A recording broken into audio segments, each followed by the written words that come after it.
नमस्कार। Covid response team Delhi की तरफ से आप सभी का स्वागत है। हम जीतेंगे पॉजिटिविटी अनलिमिटेड की व्याख्यान श्रृंखला के क्रम में आज हम सभी को श्री पंचायती अखाड़ा निर्मल के पीठाधीश्वर पूज्य श्री महंत संत ज्ञान देव सिंह जी महाराज का मार्गदर्शन मिलने वाला है।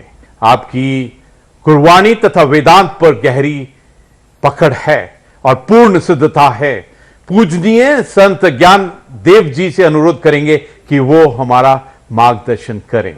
अन्याश्च हस्तचरण श्रवणत्वगादीन् प्राणान् नमो भगवते पुरुषाय तुभ्यम्। गुरुनानक पुरुषोत्तमम् परम्परावर्णात् युगल चरण मम वंदना धर पर धर कर्माथ। आज हमारे देश में कोरोना नाम की का संक्रमण व्याप्त है।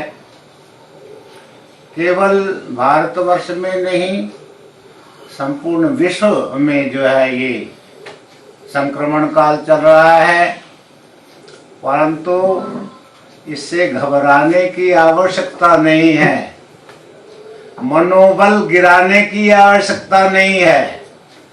आप क्या हैं?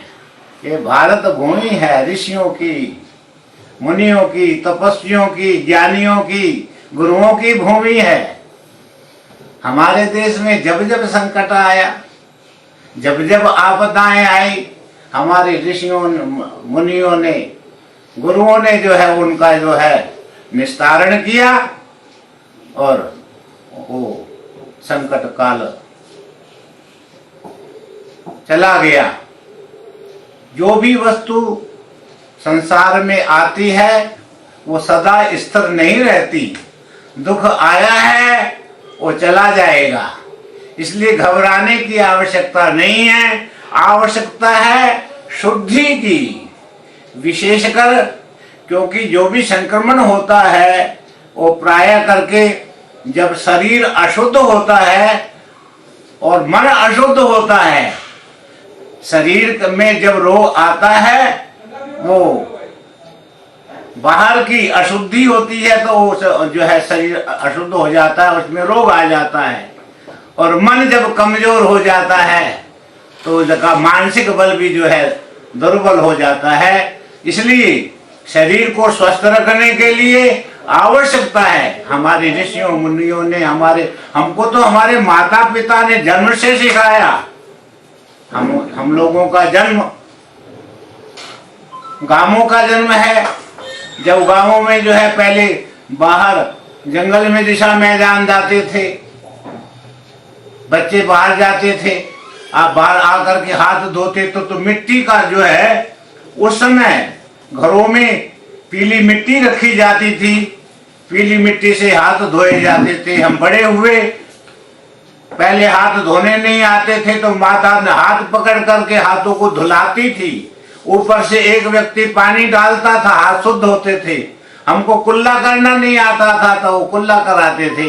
बड़े हुए तो हम अपने आप करने लगे।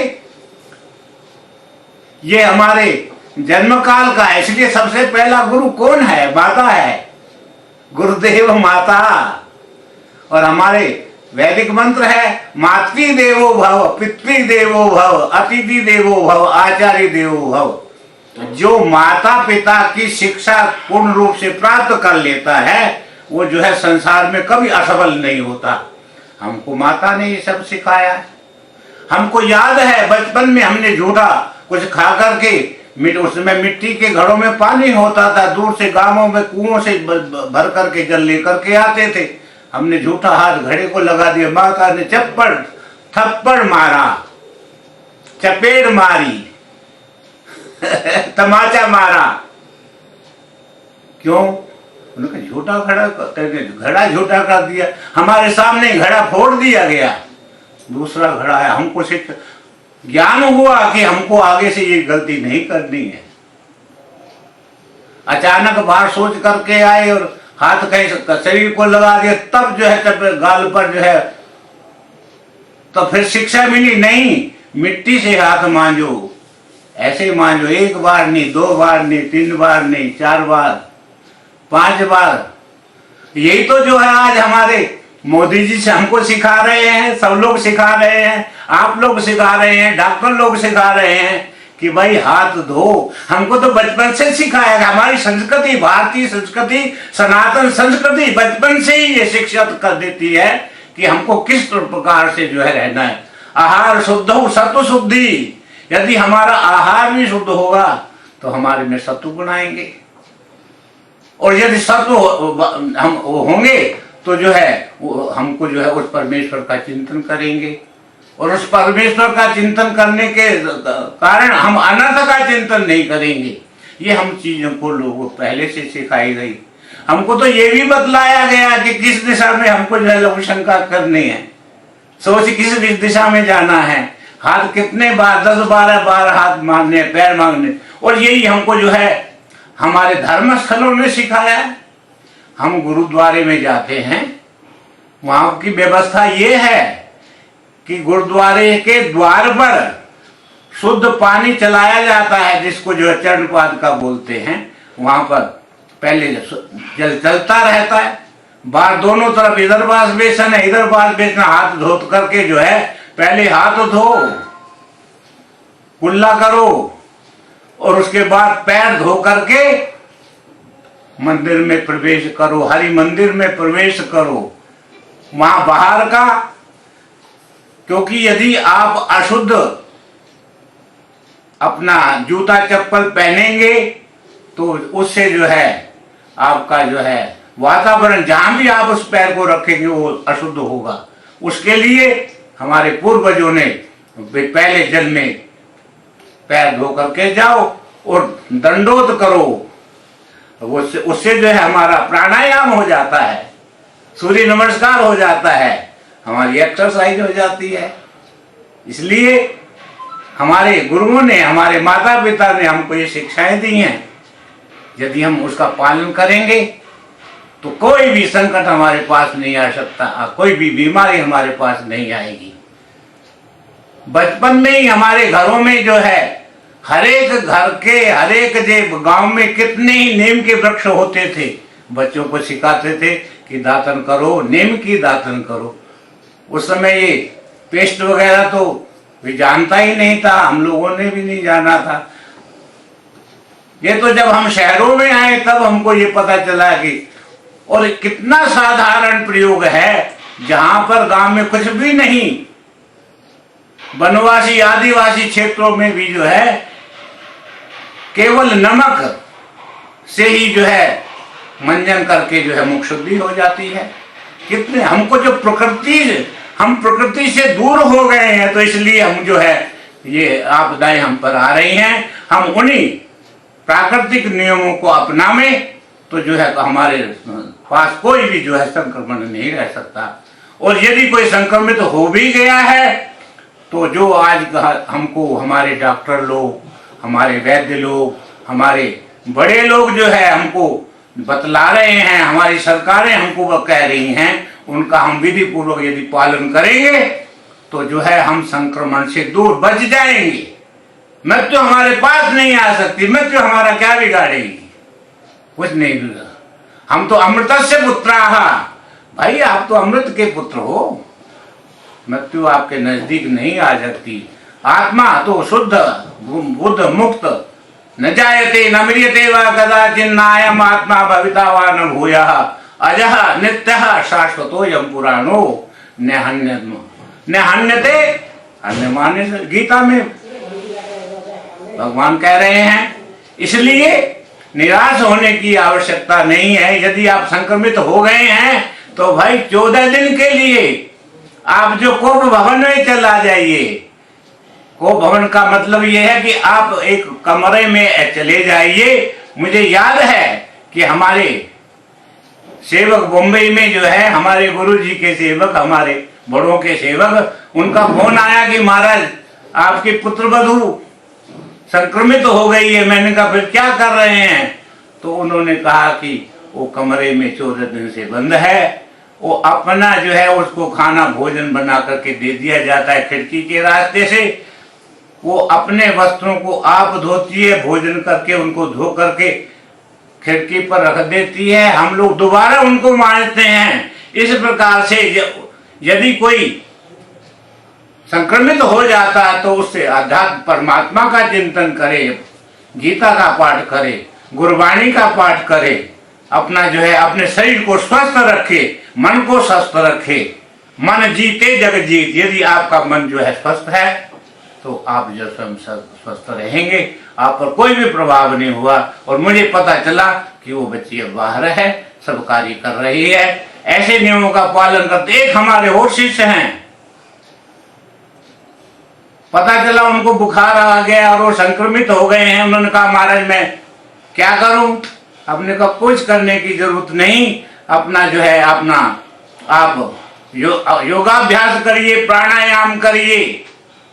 तो उन्होंने जो है अभ्यास किया, उनकी ऑक्सीजन रेट भी घट था। तो वो सब जो है, क्योंकि यदि आप जो है प्राणायाम करेंगे, योगाभ्यास करेंगे, अनुलोम विलोम करेंगे और अपने नजदीकी वैद्य के संपर्क में, डॉक्टर के संपर्क में आकर के उनसे जो है अल्प औषधि लेंगे तो आप जो है कोई भी संक्रमित, आप जो है कोई भी डरने की आवश्यकता नहीं, आप अवश्य स्वस्थ हो जाएंगे। ऐसा ही हुआ। और सबसे शुद्ध तो बात यह है कि अपना आहार आप स्वस्थ रखिए। आप जो है अच्छा भोजन, जो है हल्का भोजन लें और गोदुग्ध लें, और उसमें जो है उसके साथ औषधि जैसे तुलसी पत्र है, दालचीनी है, अजवाइन है, ये सब चीजें डाल करके, मुलैठी आदि डाल करके काढ़ा बनाएं और उसका पान करें। आप निश्चित रूप से स्वस्थ हो जाएंगे। और स्वस्थ तो आप हैं ही हैं, क्योंकि और वैसे यदि आध्यात्मिक दृष्टि से देखा जाए, भाई ये शरीर तो मिला है, ये शरीर किसी का भी संसार में रहा नहीं है, ये अवश्य एक दिन जरूर जाएगा। जातस ही ध्रुवो मृत्युर ध्रुव में जन्म मृतस्य है। जो उपजो सो विनस है, पर्यो आज के काल, नानक हर गुण गाय ले, छाड़ जगल जंजार। इसने तो जाना है, और जो जाने वाला है वो रुक नहीं सकता, और जो अविनाशी है वो जो है जा नहीं सकता। इसलिए आत्मा तो अजर है, अमर है, नित्य है, शाश्वत है। आप शुद्ध हैं।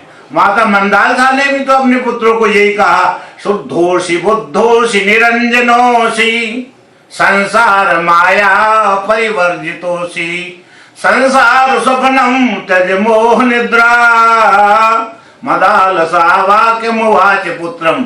इसलिए हम शुद्ध हैं, बुद्ध हैं, मुक्त हैं, हम स्वस्थ हैं। अपने को कभी कमजोर मत, जो है मन में कमजोरी मत लाओ। और ये क्या कहते हैं आपके सैनिटरी को जिनसे हाथ धोते हैं, हाँ, ये भाई बार बार हाथ धो, पैरों को धो, और नियमित रूप से दिन में 2 बजे यदि आप बाहर जाते हैं तो गर्म पानी से आकर के स्नान करो। हमारे महात्माओं ने, हमारे गुरुओं ने बचपन से ही हमको यही समझाया है कि प्रतिदिन वस्त्र बदलने हैं। बाहर यदि जाना है, बाहर से आकर के सभी वस्त्रों को बदलना है, गर्म पानी से स्नान करना है। और आपके पास तो ऐसी ऐसी प्राकृतिक औषधियां हैं भारत में, जो है सबसे बड़ी औषधि तो नीम है। नीम की पत्ती को उबाल करके आप जो है उससे नहाइए तो सब रोग, त्वचा के रोग दूर जो हो जाएंगे। नीम की पत्ती को तोड़ करके खाइए, करेले को खाइए, आपकी शुगर दूर हो जाएगी। जो है करो नीम खाइए। अनेक जो है दालचीनी है, लवंग है और अजवाइन है, ये जो है इनका आप सेवन करेंगे तो आप में जो है आत्मशक्ति भी बढ़ेगी। और तो क्या, और जो है भाई ये आपको मेवे आदि ऐसे ऐसे पदार्थ हैं, आपको ये दुर्लभ देह प्राप्त हुई है। दुर्लभ देह पाई बड़भागी, नाम न जपे थे और नाम का स्मरण करिए, प्रभु का स्मरण करिए कि आपको जो है स्वस्थ शरीर प्राप्त हुआ है। और इस स्वस्थ शरीर के द्वारा हम उस परमात्मा को प्राप्त कर सकते हैं। क्योंकि जो है शरीर माध्यम खलु धर्म साधनम, धर्म यदि आपका शरीर स्वस्थ है, मन स्वस्थ है, तो आप धर्म अर्थ काम मोक्ष इन सब की प्राप्ति कर सकते हैं। घबराने की आवश्यकता नहीं है भाई, मन को कमजोर करने की आवश्यकता नहीं है। उठो, जागो और अपने स्वरूप को पहचानो। उत्तिष्ठत जागृत प्राप्य वरानुबोधत क्षुरस्धारा निशिता दुर्तया दुर्गम पतस्तत कवयो वदंती। जाग लियो रे मना, जाग लियो क्यों गाफल सोया, जो तन उपजो संगी सो भी साथ न होया। ये जो है ये शरीर साथ जाने वाला नहीं है। आप इतने मन को क्यों कमजोर करते हैं? आप उठो, जागो, उत्तिष्ठत जागृत प्राप्त वरानु। अब उस अमृत के पुत्र हो, आप कभी जो है मर नहीं सकते। आप तो अजर हैं, अमर हैं, शाश्वत हैं।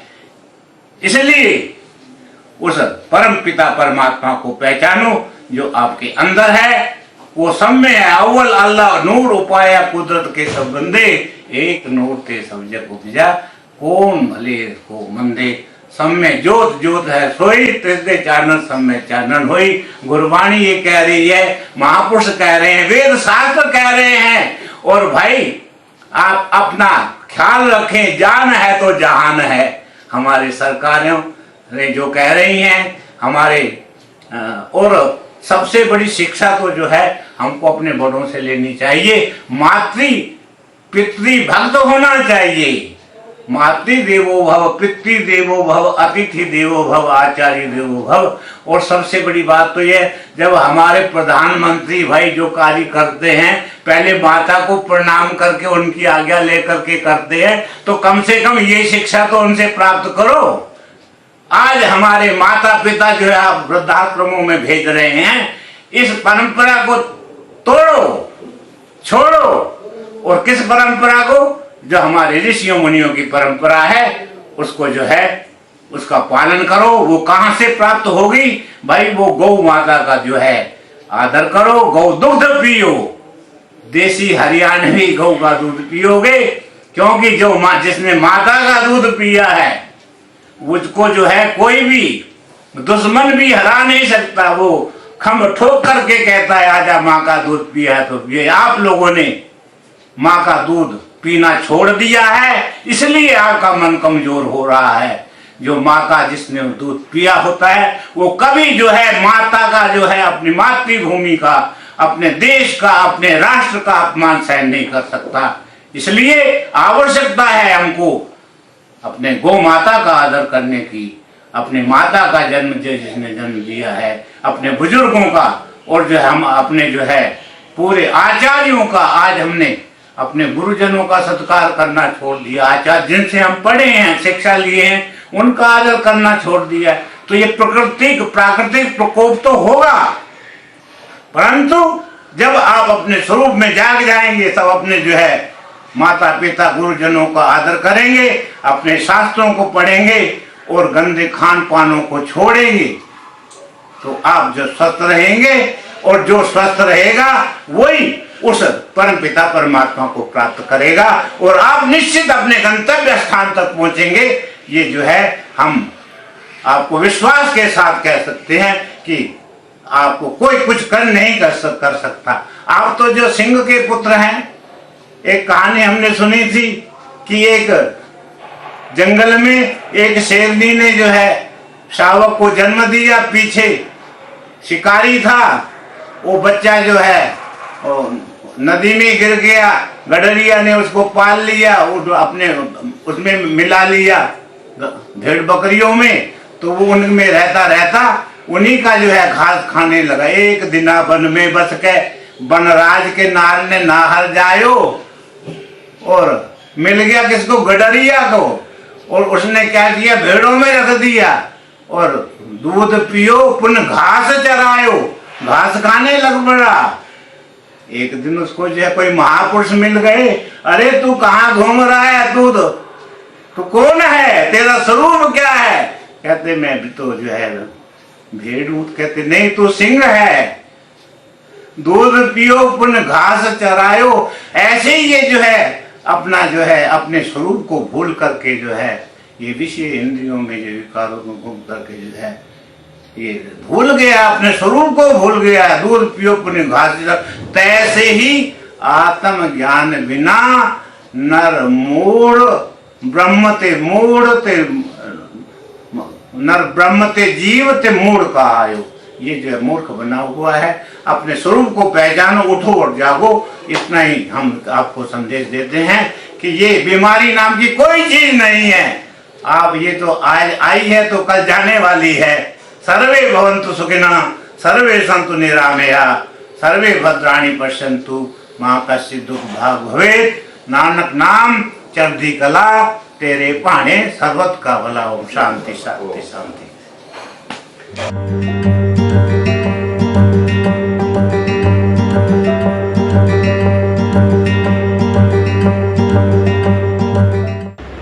कोविड रिस्पांस टीम दिल्ली की तरफ से आप सभी का स्वागत है। हम जीतेंगे पॉजिटिविटी अनलिमिटेड की व्याख्यान श्रृंखला के क्रम में आज हम सभी को परम शक्ति पीठ एवं वात्सल्य ग्राम की संस्थापक पूज्य दीदी मां साध्वी ऋतंबरा जी का मार्गदर्शन मिलने वाला है। समाज में दीदी मां के नाम से ख्याति प्राप्त पूज्य साध्वी ऋतंबरा जी एक प्रसिद्ध आध्यात्मिक गुरु, भारतीय संस्कृति और हिंदुत्व की उपदेशक और समाज सेवी। पॉजिटिविटी अनलिमिटेड की इस श्रृंखला में पूज्य दीदी मां साध्वी ऋतंबरा जी से मार्गदर्शन हेतु हम प्रार्थना करते हैं। सादर नमस्कार करती हूँ। बहुत विचित्र परिस्थितियां हैं, विपरीत परिस्थितियां हैं, लेकिन विपरीत परिस्थितियों में ही समाज के धैर्य की परीक्षा होती है। इन विपरीत परिस्थितियों में जबकि हमारा पूरा देश एक विचित्र महामारी से जूझ रहा है, ये वो समय है जब हमें अपनी आंतरिक शक्ति को जागृत करना है। इस देश ने तपश्चर्या, तप और त्याग की आग क्या होती है उसमें से गुजरना जाना है। उस तपस तेज की आग में से गुजर कर एक कुंदन की तरह चमक कैसे धारण की जाती है, ये मेरे पुरखों ने इसका अनुभव लिया है और हमें वो हमारे धर्म ग्रंथों में वांगमय रूप में वो प्राप्त है। सच है, विपत्ति जब आती है तो कायर ही को दहलाती है। सूरमा नहीं विचलित होते, पर एक पल एक नहीं धीरज खोते। विघ्नों में राह बनाते हैं, कांटों को गले लगाते हैं। मुख से न कभी उफ कहते हैं, जो आ पड़ता सो सहते हैं। खम ठोंक ठेलता है जब नर, तो पर्वत के जाते पांव उखड़। मानव जब जोर लगाता है तो पत्थर पानी बन जाता है। मनुष्य के सामने, मनुष्य के साहस के सामने, मनुष्य के संकल्प के सामने, उसकी दृढ़ शक्ति के सामने बड़े बड़े पर्वत तक टिक नहीं पाते। आपने देखा, नदी का प्रवाह जब प्रवाहित होता है तो वो बड़ी बड़ी चट्टानों को भी रेत में परिवर्तित करने की सामर्थ्य रखता है। इसलिए इस विकट परिस्थिति में जो है वो असहाय होने से समाधान नहीं होगा, अपनी आंतरिक शक्ति को जागृत करना होगा। मैं विचार कर रही थी प्रातःकाली, तो मुझे एक पौराणिक कथानक स्मरण हो गया। महाभारत का समय था, कुरुक्षेत्र के मैदान में श्री हरि भगवान श्री कृष्ण एक टिटिहिरी की करुण क्रंदन को सुन रहे हैं। कुररी, उसको कुररी भी कहा जाता है। वो करुण क्रंदन है, उसमें विलाप है, उसमें व्याकुलता है, उसमें कुछ प्रार्थना है। वो प्राणी जो है, पंछी जो है, भगवान के रथ के चक्र लगा रहा है और चीत्कार कर रहा है। श्री कृष्ण की दृष्टि उस पर पड़ी, उसने अपने मौन में ही प्रार्थना कर ली कि प्रभु, ये जो कुरुक्षेत्र का मैदान है, यहाँ योद्धा से योद्धाओं की तलवारें एक दूसरे से टकराएंगी, पर मेरी तो छोटी सी दुनिया है। दुनिया में कुछ भी हो जाए कुछ फर्क नहीं पड़ता, पर अपनों के साथ कुछ हो जाए तो सारी दुनिया बदल जाती है। तो मेरी इन अंडों का क्या होगा? भगवान थोड़ी सी देर उसको देख के मुस्कुराए और कुरुक्षेत्र के मैदान की अन्य व्यवस्थाओं को देखने में लग गए। वो मूक प्राणी, वो मूक था, वाणी नहीं थी पर वाणी थी, दर्द था और वो करुण क्रंदन पुकार बन गया जब, तो श्री हरि ने उस पुकार को सुना था और अर्जुन से कहा, अर्जुन देख रहे हो सामने वो जो हाथी है, उसके घंटे पर, उसके घंटे की जंजीर पर बाण चलाओ। वो घंटा जंजीर से अलग होकर नीचे आके धप से गिर गया। 18 दिन वो महायुद्ध चलता रहा, महाकाल वहां मंडराता रहा, मृत्यु तांडव नृत्य करती रही। 18 दिनों के बाद जब शवों से पटी थी वो सारी धरती, और भगवान उसी तरह युद्ध क्षेत्र का निरीक्षण करते करते उस जगह पहुंचे और अर्जुन से कहा, इस घंटे को हटा दो। और जैसे ही वो घंटे को हटाया गया तो उसके नीचे से टिटिहरी के 4 बच्चे चूं चूं करते जीवित मृत्यु के उस महासागर में जीवन का गीत गाते हुए प्रकट हो गए थे। मुझे स्मरण आ रहा था कि जैसे कुरुक्षेत्र के मैदान में भगवान ने उस टिटिहरी से कहा था कि 3 हफ्ते के लिए बंद हो जाओ, अपना चोगा एकत्रित कर लो और लॉकडाउन हो जाओ, अपनी समस्त शक्तियों को समाहित करो और भरोसा रखो। हुआ था ना समाधान, होता है ना समाधान। समाधान होता है जब मनुष्य को अपने पर भरोसा होता है, समाधान होता है जब मनुष्य अपने आराध्य और अपने इष्ट पर भरोसा करता है। इसलिए विश्वास के साथ हम इस महामारी से पार जाएंगे। मैं समस्त भारतवासियों को निवेदन करना चाहती हूँ कि दोषारोपण से क्या होगा, किसने क्या किया, किसने क्या नहीं किया। राज्य अपनी व्यवस्थाओं में लगा है, सन्नद्ध है वो व्यवस्था करने में, लेकिन राज्य ही काम करेगा क्या? राष्ट्र भी तो काम करेगा। और राष्ट्र क्या है? अगर राज्य शासन प्रशासन है तो राष्ट्र है इस देश का निवासी।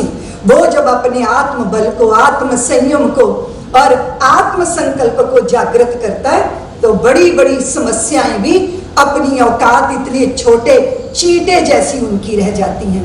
तो मैं समझती हूँ जब ये सर पे काल मंडरा रहा है तो मृत्यु का तांडव नृत्य हो रहा है, इसमें जिंदा रहना और जीवित रखने का संकल्प ही हमें इससे उद्धार करेगा। मैं निवेदन कर रही थी कि बहुत बार मैं देखती हूँ कि एक दूसरे पे दोषारोपण बहुत हो रहे हैं। हम पता नहीं हम किस तरह के लोग हैं। देखिए, गलतियों से जुदा मैं भी नहीं, तू भी नहीं, है ना?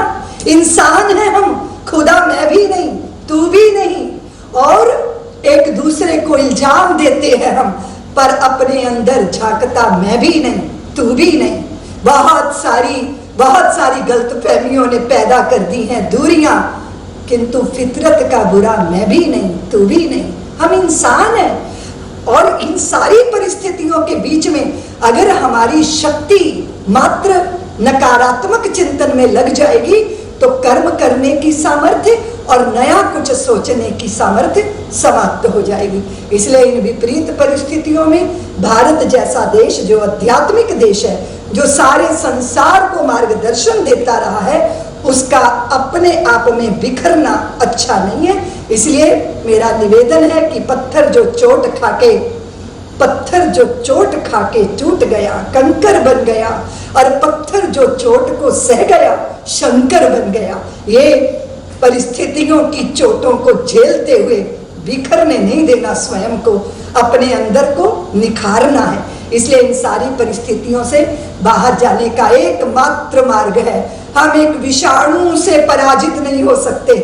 हमारा संकल्प इतना छोटा नहीं कि एक अज्ञात विषाणु से पराजित हो जाएगा। बस यही वो संकल्प, श्री हरि की कृपा के ऊपर भरोसा, अपने ऊपर भरोसा, और सबसे बड़ी बात है इस समय की नजाकत को समझना। मैं अक्सर एक बात कहा करती हूँ कि सीख सुनहरी पुरखों की रखना हरदम याद, किया वक्त बर्बाद जिन्होंने हुए वही बर्बाद। कठिन काल में वीर कभी भी पीठ नहीं दिखलाता, या तो हंसा मोती चुगता या भूखा मर जाता। शुभ कर्मों के बिना कभी भी हुआ नहीं निस्तारा, जीत लिया मन जिसने उसने जीत लिया जग सारा। इस दुनिया का सार एक है नित्य आबाद रवानी, अपनी राह बना लेता है खुद ही बहता पानी। इसीलिए संकल्पवान बनिए, मन को जीतिए, अंतरराष्ट्रीय षड्यंत्रों के शिकार मत बनिए।